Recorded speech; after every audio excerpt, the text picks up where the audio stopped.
فيلم رجال في العاصفة فيلم ممنوع على فكرة من العرض، ما بيتعرضش.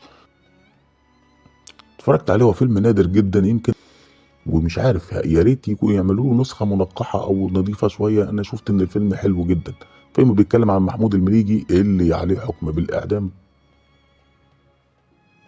وهربان في الجبل، راح حته مقطوعه وهربان. طبعا بيعيش ازاي ولانه مش عارف يشتغل ولا عايز يصرف على نفسه ولا عارف يصرف على نفسه، فبالتالي بتصرف عليه هند رستم اللي هي عشيقته وعايزه تتجوزه وهو مأجل موضوع الجواز.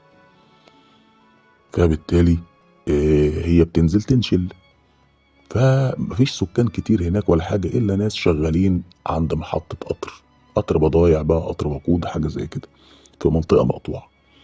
فبتنزل الاتوبيس هناك عشان تنشل حد. بتحاول تنشل مين؟ حسين رياض. حسين رياض طالع بخيل جدا، شخص كبير في السن مش متزوج بعد زوجته الاولانيه اللي توفت من 20 سنه، وطالع شكله دميم الى حد ما، مكبرين له شنبه، مكبرين له حواجبه، مخلينه شكله وحش جدا. المهم بتحاول تسرقه، بيقعد يعيط وبتاع، والمحفظه بتاعته طالع بخيل جدا. فحست ان هي هتتكشف، فبتقول له المحفظه بتاعتك اهي، لقيتها على الارض، وبتديها له تاني. وبتنزل تتكلم معاه، بيطلب منها تروح تتضايف عنده يعني. فبتقول له لا انت فاهمني غلط وكده، فبيقول لها لا ده عادي، انا راجل كبير وبتاع ومفيش اي حاجه خالص اقصدها غير ان انا بس يعني تشربي حاجه وخلاص وتمشي. فقعدت عنده بتاع، بتكتشف ورقه جوه البيت عنده ان هو معاه 5000 جنيه في البنك، ورقه كده بالحساب البنكي بتاعه انه معاه 5000 جنيه. بتقابل هناك رشدي أباظة اللي هو بيطلع صاحبه، صاحب حسين رياض، ولكن رشدي أباظة متزوج وكده وبيحب مراته جدا، ومراته حتى بتجيب له أكل يديه لحسين رياض لأنه عارفاه إن هو وحيد ومالوش أسرة وكده، فبيبان إن في علاقة جيدة جدا بينهم هما الاتنين. المهم بترجع هند رستم بعد ليلة كاملة بتبيت في أوضة لوحدها وكده، وبتروح لمحمود المليجي تاني. بتقول له أنا معرفتش أسرق حاجة خالص، قابلت واحد ما حلتوش غير 5000 جنيه. طبعا محمود المليجي قال لها نعم 5000 جنيه، هو ده رقم شوية؟ ده رقم كبير جدا. طبعا ده رقم 5000 جنيه، ده رقم مهول بالمناسبة وقتها. هي بتقول كده سخرية أو تريقة، فازاي يعني؟ ده مش رقم قليل. فبتروح قايله له بس في البنك. قال لها اخس، ينفع كده؟ مش موجودين في البيت يعني ما نعرفش نسرقهم؟ قالت له لا موجودين في البنك، فبالتالي حظنا خلاص بقى وحش، مش هينفع نسرقهم. فبعدين بيفكر، قال لها بقول لك ايه، انت مش عايزه تتجوزي؟ طب ما تتجوزي الراجل ده وتبقي ارملته، لان ال 5000 جنيه دول هيفيدوني جدا، انا عليا حكم بالاعدام، فبالتالي لازم اهرب بره مصر، والمبلغ ده هيخليني اهرب من على الحدود وما اجيش هنا تاني. فبتفكر، فبتحاول ايه تقول له ماشي خلاص. قال لها هتعرفي تعلقيه ولا لا؟ قالت له عيب، طبعا هعرف اعلقه. هتعرف تعلقه بسهوله طبعا، ده حسين رياض ودي هند رستم. فالمهم بتروح بتعلق الراجل ده، بتجننه خلاص، بيحبها جدا بتاع. بتتجوزوا طبعا. رشدي اباظه موجود في الفيلم بديهي جدا، وهند رستم موجوده في الفيلم بديهي قوي، هيحبوا بعض. فهي بتحب رشدي اباظه وبتنسى خالص بقى محمود المليجي. و رشدي اباظه في الاول بيصدها وبيكون امين جدا مع صاحبه وصديق عمره اللي هو حسين رياض، ولكن بعد كده طبعا احنا عارفين ان هو هيجي سكه ويحب هند رستم. طبعا هند رستم كان اتفاق مع محمود المليجي ان هما يقتلوا حسين رياض بعد ما تتجوز عشان تاخد اللي تبقى الوريثه الشرعيه وتاخد كل فلوسه في البنك، لكن ده ما بيحصلش لانها بتبدا تحب رشدي اباظه وبتكنسل خالص لمحمود المليجي. ومحمود المليجي دايما يكلمها على ان هو ايه، تفتح طريق لان حسين رياض يتقتل والكلام ده، وهي بتقول له لا، او بتديله مواعيد غلط لحسين رياض وكده، فبتفشل العمليه اكتر من مره. بتتطور العلاقه بين رشدي اباظه وبين هند رستم الا انها تقول له انا عايز اخلص من حسين رياض واقتله. طبعا افتكر طبعا افلام رشدي اباظه كان طالع فيها ندل جدا برضو زي فيلم رجل وامراه، اكتر ندل قوي يعني.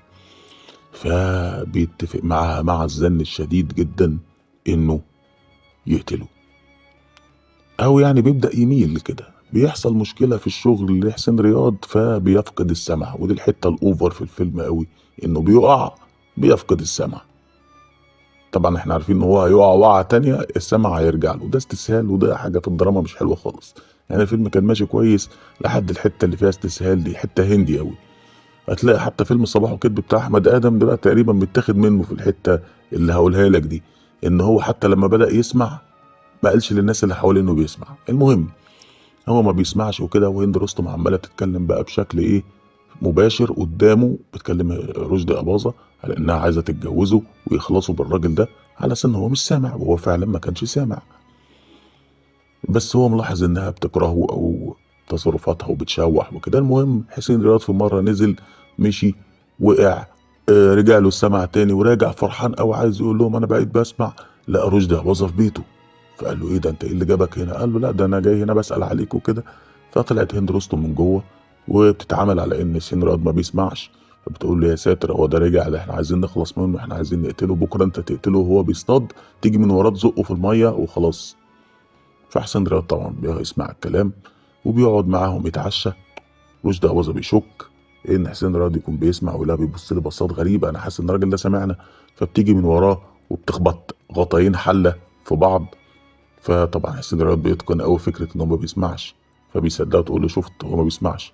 تاني يوم حسين رياض قاعد بيصطاد ومستني. الله، حسين رياض قاعد بيصطاد، تحس انها اغنيه للاطفال.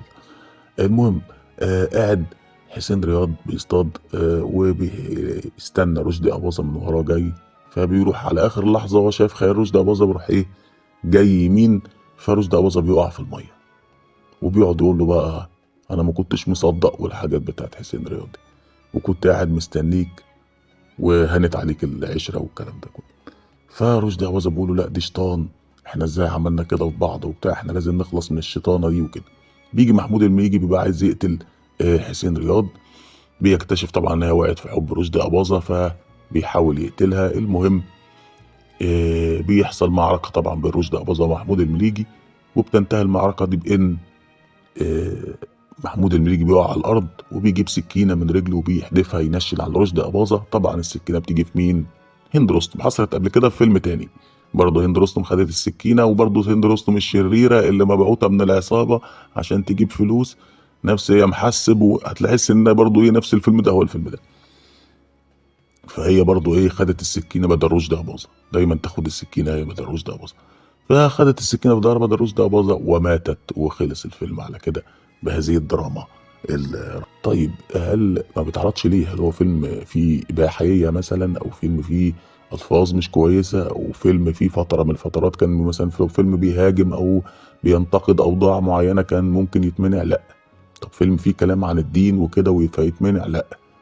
إيه اللي خلى فيلم رجال في العاصفة ده يتمنع؟ معرفش. ممنوع لسبب جودته الضعيفة جدا، فيلم متصور بجودة وحشة أوي. طب الفيلم ده ممنوع ليه؟ أنا رأيي إنه ممنوع عشان الكواليتي بتاعه وحش، جودة الصورة مش حلوة. بس في أفلام جودتها أوحش من كده وبتتعرض عادي. ملاحظات على الفيلم الحتة الأوفر بتاعت إن هو لما يسمع ما يقولش للناس اللي حواليه، وحتة إنه وقع فرجع السمع رجع له ليه، هي ودنه كانت مثلا محتاجة تترد مثلا، حاجة برضه مش مفهومة بصراحة.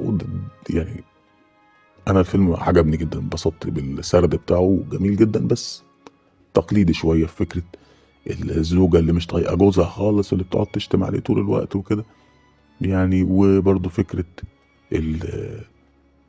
انها رشدي أباظة يطلع دايما خاين لصاحبه، هتشوف ده في افلام كتير جدا برضه كانت ممنوعة من العرض.